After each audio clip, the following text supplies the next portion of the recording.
Oh, teka, baka sabihin nyo naman, hindi updated ang Lola. Kasi lumang topic yung mga naunang dalawa. Actually, hindi naman luma yun. Kaya lang talagang passing by yun dito sa aking mga FYP. Pero ito talagang breaking news ngayon. Eh, no?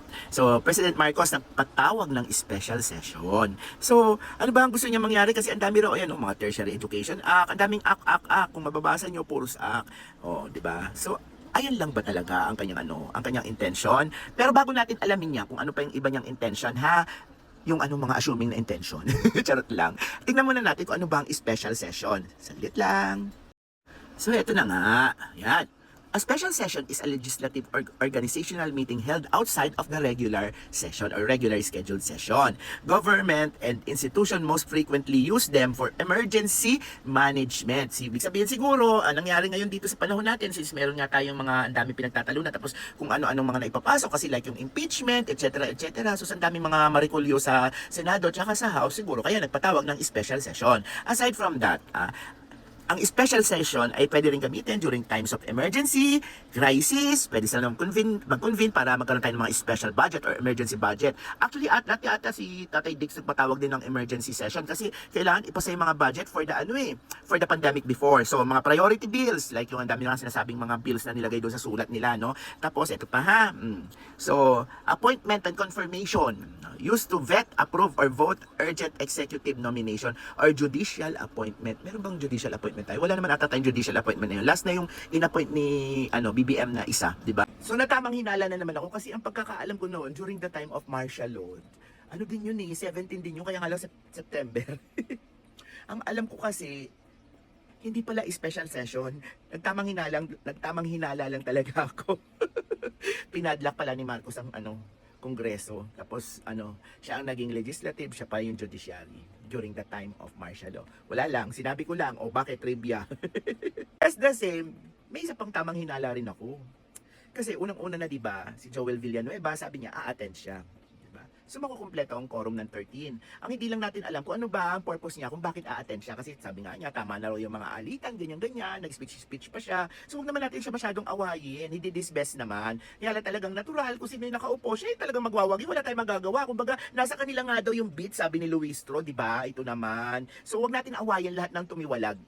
Huwag kayong mag-burn ng bridges. So let's love Cheese, let's love Joel, huwag ganon. Kasi during our times of needs or the time of needs of yung dating majority na hawak ni Cayetano, nandiyan naman sila para sa atin di ba? Kaya lang, wala lang din talaga silang choice. Siguro. Di ba? Kaya let's not put all the blame on them, ha? So talagang nagkatagpo lang na siguro nasa pag-iisip nila, total naman, hindi na rin naman mangyayari yung dapat mangyari, lipat na lang ulit kami. Tapos ito pa, tingnan nyo. Eto, ayan, di ba? News update, may dalawa pa umanong senador na posibleng lumipat sa bagong majority block ayon kay Senator Tulfo. Hay, nako, di ba? Bongga?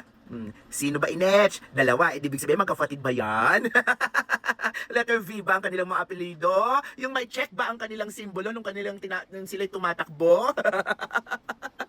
Di ba? Tapos eto pa, nakahanda raw ang Gatchalian Block sakaling manggulo umano si Senator Alan Peter Cayetano kung magkakaroon man ng special session sa Senado ayon kay Senator Ping Lacson. Ako naman, mga tamang hinala sila, no? Pero wag ka ha, paano nga kaya pag dumating si Cayetano at siya pa rin naman talaga ang legit, valid at with no question asked na Senate President? Kasi ano ba si Win Gatchalian, di ba?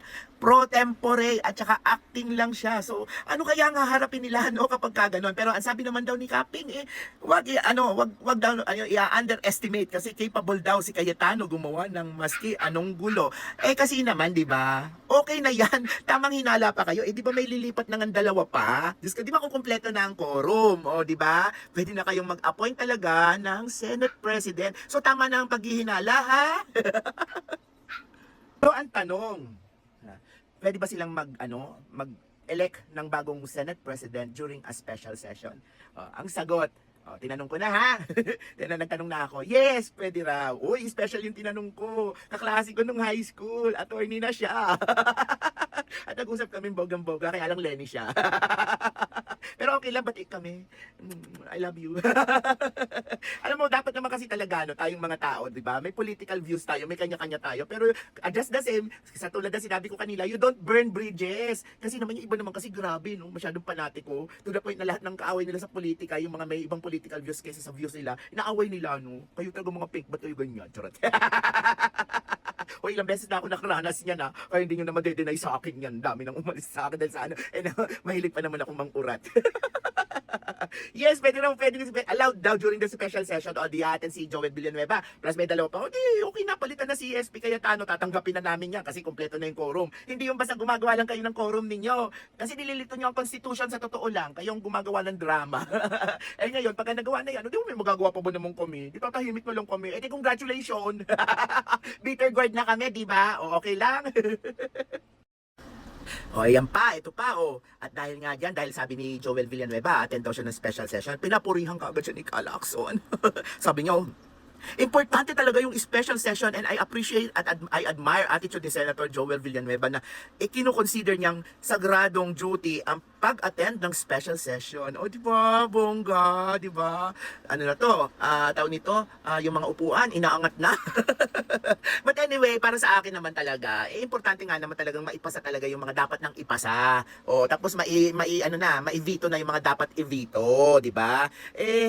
Pwede naman mangyari yan kahit nandun, pwede pa rin naman umaten si Cayetano din dyan, wala namang usapin yan. Ang problema lang talaga, kayo lang talaga yung gumawa ng sarili nyong multo, kasi nga nagpilit pa kayo, di ba? Na 12 lang naman kayo. Ayan, nagkaroon patuloy kami ng problema at usapin. O, di magagawa nyo rin lang naman kami yung maging 13, di nyo pa ginawa noon. Charot, nahirapan ba kayo? Dali, tuloy natin to. So kaya nga ito, di ba? Tuloy ang Blue Ribbon Committee hearing ni Cayetano at ni Cam Marcoleta. Kaya pala, di ba? Ayan, sa June 16, tuloy na tuloy daw ang kanilang hearing. Kaya nga lang, hindi sa Senate building. Mga dong, mga ding. Ayan o, tingnan natin ha. Ayan o, tinatawagan ang lahat ng ating mga kababayan na makiisa at sumuporta sa gaganaping Blue Ribbon Committee sa June 16. Kasi, alam niyo kung bakit itutuloy na ata nila. Para sa akin lang ha, opinion ko. Kasi, on the 17th, magkakaroon ng special session at mawawala na talaga ng kapangyarihan as Senate President si Cayetano. Ayan o. So, supportahan natin daw ang Brave 18, karagdagan. May karagdagan pa, 14. At wag ka ha, may napanood ako, kinausap na pala ng abogado ng 18, si Soto. At doon sinabi niya, ayan na nga, may karagdagan pang 14. O, di ba? Pero dito sa committee na to ha, tingnan nyo ha, nandiyan pa rin ang mga, di ba, Villar. So, baka kasi hindi sila yung dalawang lilipat. Malay nyo naman si Legarda. Kaya lang kasi di ba close sila dalawa kasi sila nga magkapatid Para sa hinala ng mga tao, uy, teka, at De La Rosa, sana umattend. Kaya pag umattend, hindi chuchugihin siya doon, di ba? Yun nga lang, At syempre, since nag-announce yung sa kabilang parlor, syempre itong kabilang parlor magre-react, di ba? So in a statement, di ba, Senate Blue Ribbon Committee dito sa part ng pseudo majority, charot lang. Pseudo pa sila kasi syempre hindi pa sila kabuo ng 13. So, yung hearing daw sa 16, hindi raw kanila. Oo nga, hindi ba sa inyo? So, the committee said the announcement was made without the authority and approval of the committee. Hindi naman kasi talaga sila related sa inyo. May sarili nga kayo. Ano nga ngayon? Hindi naman dyan sa Senado gaganapin. Pakialam nyo ba? Charot ha? Ituloy natin ha. So ano na nga ba? Ano na nga ba ang dahilan talaga sa totoo lang? Kasi 'di ba?